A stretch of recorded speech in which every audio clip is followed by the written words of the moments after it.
Welcome to सराव की classes. प्रिय विद्यार्थियों, हमने राजस्थान में लोक देवता लोक देवियों उनके बारे में पढ़ा। अब राजस्थान अपने आप में विचित्र है। लोक नृत्य और लोकगीत के लिए, लेकिन उनको माधुर्यपूर्ण मन भावक आकर्षक बनाने के लिए कुछ यंत्र हमारे राजस्थान में वर्षों से प्रयोग में ले जा रहे हैं। तो पहले उन गीत और नृत्य में जाने से पहले हम राजस्थान के लोक वाद्य के बारे में हासिल करेंगे जानकारी। तो इनका उपयोग मैंने बता दिया, लोक गीत और लोक नृत्य में होता है। और इस लोक गीत और लोक नृत्य से संबंधित जो हमारा विशाल संग्रहालय है, राजस्थान संगीत नाटक अकादमी जोधपुर में है।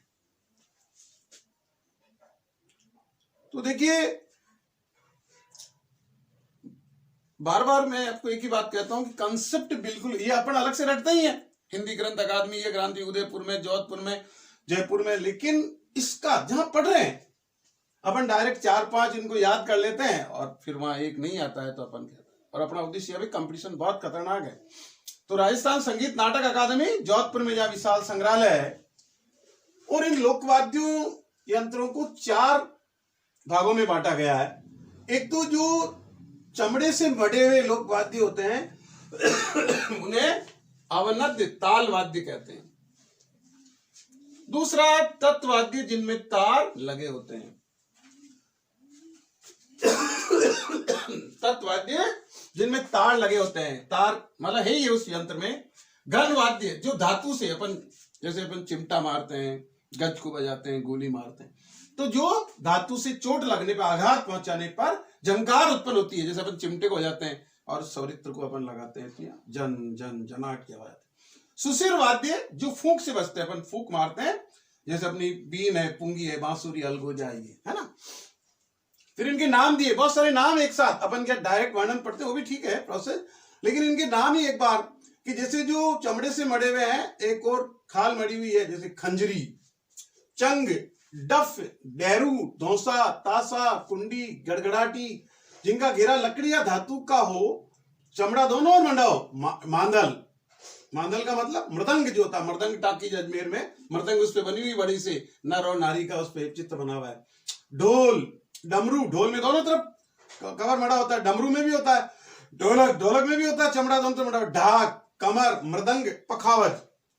तीसरा इसमें कैटेगरी जिनका ऊपरी भाग खाल से ढका हो, ऊपर का भाग टोपाली जिसे अपन बोलते हैं बाहर, तथा कोटरी नुमा नीचे का भाग बंद रहता हो, जैसे नौबत, नगाड़ा में क्या होता है यूं और ऊपर वो है।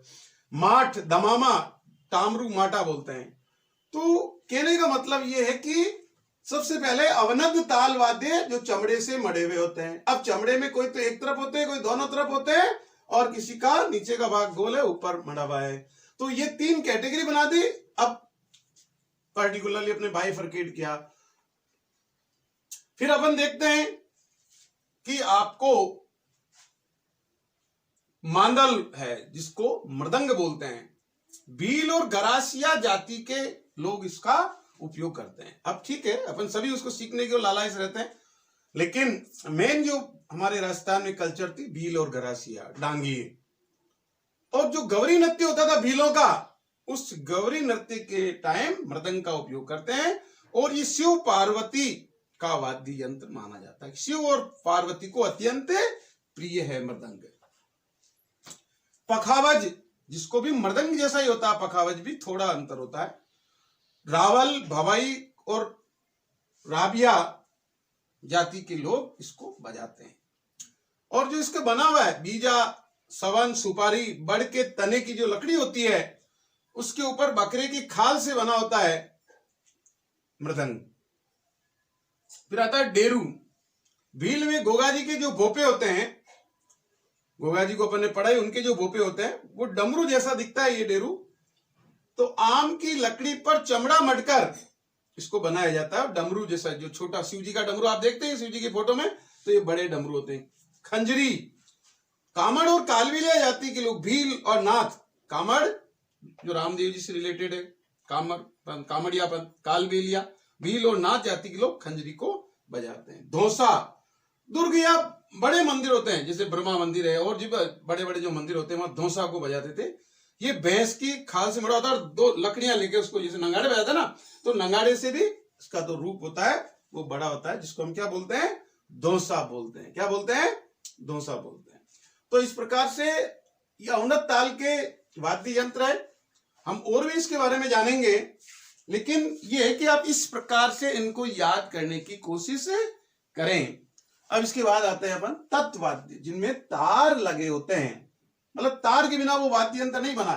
जंतर क्या कहते हैं, आपको जंतर के तार में से निकालो, बोलने में अपन बोलते हैं कि आपको जंतर के तार में से निकालना पड़ेगा। एक तारा, नाम ही उसका एक तारा। रावण हत्ता, सारंगी, चिकारा, दो तारा, बपंग, अपंग, कमट, भीलों की कोड़ी, पावरा, कामाइचा, दुकाका, केनरा, बोली, सुरमंडल, चौतारा, सुरिंदा, रबाज, रबाब, तंदुरा, निशान, गुजरी। तो ये तंदुरा रामदेव जी के तंदुरे बजते हैं। तो तंदुरा रामदेव जी से रिलेटेड याद रखने के तरीके भी, कामाइचा जो अपन पहले पढ़ रहे हैं, जो मुसलमानों में शेख जाति होती है, मांगणियार जिनको बोलते हैं, उनमें इस कामाइचा सारंगी का एक रूप है। 1.5 फुट चौड़ा होता है, गोल तबली पर चमड़े से बनी जो 27 तार वाली गज होती है। तार उसमें 27 लगे होते हैं और गज का मतलब गोली जो यहाँ इस शक्ति का प्रयोग किया जाता है। तो ये कामाइचा है। फिर आता रावण हत्ता, उसमें मिलता जुलता है। रावण हत्ता में बाबू जी के भोपे जो रावण हत्ते का यूज करते हैं उनकी पढ़ वगैरह गाने में। तो 9 तार वाली खूंटी, उसमें 9 तार होते हैं जो घोड़े की पूंछ की बाल से बनी होती है। घुंघरू वाली गज, और जो घुंघरू होता है उसके साथ गज चलती है, और जैसे ये दायां और ये बायां, बाएं हाथ से वो उसको बजाता रहता है। बहुत सी बार हाथ की बाएं हाथ की उंगलियों से मतलब जो है रावण हत्ता को, जो बाबू जी के भोपे नायक जाति के लोग होते हैं वो उसको बजाते हैं। सारंगी मैंने कहा था कामाइचा से मिलती जुलती होती, थोड़ा अंतर होता है। लंगा जाति की बाड़मेर में, जैसलमेर बाड़मेर में जो लंगा जाति के लोग हैं वो सारंगी का उपयोग करते हैं, और 27 तार होता है इसमें भी उसी की तरह, क्यों वही सारंगी कामाइचा का दूसरा में नाम आता है, थोड़ा अंतर होता है। 27 तार, और उसकी जो तांते जो होती है बारीक बारीक धागे के समान, वो बकरे की आंत से बनी होती है, जो जोगियों द्वारा यूज में लिया था। और जाति भी लेती है, लेकिन जोगियों का विशेष है। जैसे गुजरात है, पंजाब है, तो गुजरात के जो जोगी हैं सारंगी, राजस्थान के जो जोगी हैं सारंगी को बजाते हैं। तो ये अपन ने 2-2, 3-3 इन यंत्रों के बारे में ध्यान करें। गण वाद्य जो धातु से निर्मित होते हैं, झंकार उत्पन्न होती, पहले मैंने बताया, उसमें बहुत सारे हैं। मंजीरा, झांझ, थाली, रमझोल, करताल, खड़ताल, झालर, श्रीमंडल, घंटा, वीर, गाहा, टोकरियो, लेजिम, लेजिम जो हम देखा पीटी करते हैं बच्चियों के लिए, लेजिम का उपयोग करते हैं। गरासिया जनजाति से रिलेटेड। डांडिया, भरणी, हाकल, ताल, चिमटा, घुंघरू, गड़ा, कागरच, तासली, चीपिया, टाली। तो इसमें जो झांझ जैसे है, तो झांझ मंजीरे का बड़ा रूप होता है। अपन कहते हैं झांझ बताओ, झांझ बजाओ। मंजीरे तो होते हैं पीले रंग के जब सत्संग वगैरह होती है। करताल, साधु संत जो है करताल के रूप में, मतलब जो है 2 लकड़ी के टुकड़े के बीच में उसमें वो पीतल के गोल लगे रहते हैं, तस्त्रियां लगी रहती है, जिनको अपन करताल बोलते हैं। रमझोल, चमड़े की पट्टी पर घुंघरू बंधे रहते हैं, चमड़े की पट्टी है दोनों और उस पे घुंघरू बंधे हैं, तो उसको अपन रमझोल बोलते हैं। खड़ताल, लकड़ी के 4 छोटे छोटे चिकने एवं पतले टुकड़ों से बना वाद्य यंत्र, वो खड़ताल कहलाता है। सुसुर वाद्य जो फूंक से बजते, बंसी या बांसुरी, बांसुरी जो होती है भगवान कृष्ण की चित्र में आप देखते हैं प्रिय, और उनको उसी से जोड़ा गया। पुंगी, जिसे अपन बीन भी कहते हैं, बीन सपेरा बीन बजाता है, उसको पुंगी बोलते हैं। और एक तरह से ये जो आपके लोकी होती है, उसका जो तुम्बा होता है उसमें 2 छेद करके ऊपर के भाग से उसको नीचे बंद करके। अलगोजा, सेनाई, सतारा, मसक, नड़, मोरचंग, सुरनई, तुरड़ी, बांकिया, मुरला, मुरली, तरपी, कानी, करना, सिंगी, सिंगा, भूगल, रणवेरी, शंख, बरगू, नागफनी, पेली, टोटो, हरनाई। तो अलगोजा जो होते हैं 2 बांसुरी होती है। जैसे आप देखा होगा गुजर जाति के लोग अपने यहाँ बकरी वगैरह चराने जानवर जाते हैं, तो जंगलों में जो इस सावन भादवे के महीने में बारिश आने लग जाती है, बारिश के बाद उनका मन प्रसन्न हो जाता है और वो मतलब जो अलगोजा बजाने लगते हैं। तो उसमें जो बांसुरी का ही रूप होता है, लेकिन वो 2 बांसुरी एक साथ बजती, 4 छेद होते हैं और बाकी मुंह होता है। तो अलगोजा 2 बांसुरी अजमेर के गुजर, मीणा, कालबेलिया जाति के लोग, यानी कि मतलब इसको गुजर जाति के लोग भी, अब गुजरों के साथ और भी मेघवाल जाति के लोग भी चरागा में जा रहे थे, वही अपन बजाने में कोई मना ही नहीं। लेकिन जो प्रचलित था अलगोजा, पुंगी, जो कालबेलिया लोगों को तुम्बे में 2 छेद करके, तुम्बा जो होता है उसका ऊपर का भाग वो रहता है, 2 छेद कर देता है और उसे सांप को आकर्षित करने से मोहित हो जाता है सांप पुंगी की पीठ पे और कालबेलिया की गिरफ्त में आ जाता है। मशक, भेरू जी के भोपो द्वारा मशक आप देखते हैं आका तीज वगैरह में गांव के लोग उस मशक में पानी भरा होता है, दूसरी तरफ उसको फूंक के द्वारा जाता है। बांकिया सरगना जाति होती है विशेष, जो अपने विवाह उत्सव में इनमें बांकिया बजाते हैं। बांकियों के साथ एक होता है तुरई, लंबी एक बांकिया होता है और एक तुरई होती है। तो बांकिया सरगरों द्वारा ग्रामोफोन होता है अपने वर्तमान में वैसा लगता है। सतारा जो मेघवाल लंगा इनके द्वारा, अलगोजा बांसुरी और सेनाई का एक मिश्रण रूप होता है सतारा। रणभेरू भवैयों द्वारा ये रणभेरी युद्ध वगैरह में इसको बजाई जाती है। तो इस प्रकार से बहुत सारे जो हम लोकवाद्य है उनको आगे भी डिस्कस करेंगे। तो प्रिय विद्यार्थियों, कहने का मतलब है कि क्रिश्चियंस आना ही आना है, आप भी जानते हैं, हम जानते हैं। अब अपने मोटे मोटे रूप से तो अपन जानते हैं ये हारमोनियम होता है, मजीरा होता है, ढोलक होती है, ये मतलब जो जो अपन देखते हैं। पहले क्या होता था कि हमारी संस्कृति में ये सभी चीजें किसी न किसी रूप से, चाहे विद्यालय का माध्यम हो, समाज विद्यालय में भी सारी चीजें उपलब्ध हो नहीं सकती थी, आप और हम सब जानते हैं। लेकिन हमारे समाज में मठ के माध्यम से, मंदिर के माध्यम से, समाज के माध्यम से एक दूसरे से जुड़े हुए थे और अपना आना जाना और रीति रिवाज में देखना हमारे था, उनका धीरे धीरे बच्चों को याद आता। आज ये कि ये सब संग्रहालय तक सीमित हो गए या कहीं मतलब डस्ट में पड़े हैं, मतलब ना के बराबर इन चीजों को अपन जानते हैं। केवल जो मोटे मोटे ढोल हैं, तो ढोल में भी आप बच्चों को तो ढोल का भी आवाज कम होगा, क्योंकि आजकल लोहे के टंडीरे बन करके देखते ही आप।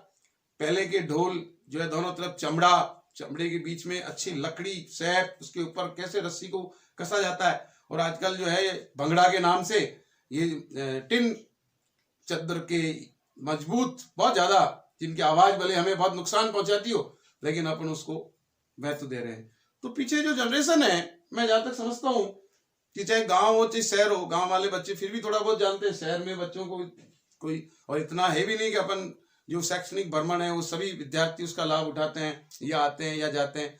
ठीक है, मैं ये नहीं कहता कोई चीजें नहीं हो रही, सभी चीजें हैं, लेकिन कंटेंट वाइज सारी चीजें क्लियर होनी चाहिए। और अब प्रतिस्पर्धात्मक क्वेश्चन इतने बनते हैं कि कहीं से भी डाला जाता है, और स्वाभाविक भी है, जब 12 लाख 15 लाख बैठ रहे हैं तो उनको कैसे बाइफरकेट किया जाए, उसके लिए हमें एक एक चीज। तो विद्यार्थियों, आप में पढ़ने की क्षमता लगन है, लेकिन कई विद्यार्थियों को कंटेंट का अभाव रहता है, और कंटेंट जब उनको नहीं मिल पाता है तो उनकी मेमोरी अच्छी होते हुए भी, उनकी लर्निंग कैपेसिटी अच्छी होते हुए भी उनको उन चीज का खामियाजा भुगतना है। तो मेरा प्रयास रहता है कि जो नाना प्रकार का मेरे पास जो संग्रह है, विभिन्न समय से मैं इस फील्ड में रहा और मेरी इच्छा भी थी, तो मैंने कहा इस ज्ञान को क्यों नहीं बांटा जाए। आपकी लर्निंग अच्छी है, हमें तो इसमें उस चीज को उस पर जाना पड़ता है, लेकिन अनुभव आपसे ज्यादा है, ये प्लस पॉइंट है। तो इस प्लस पॉइंट का लाभ आप लोगों तक पहुंचाया जाए, तो इसके लिए आप लोग जो है इस चीज पे ज्यादा से ज्यादा इसको ग्रहण करें, आत्मसात करें, जिससे कि मैं और आपके लिए भरसक तैयारी करके ज्यादा से ज्यादा जानकारी को आपको दे पाऊं। धन्यवाद।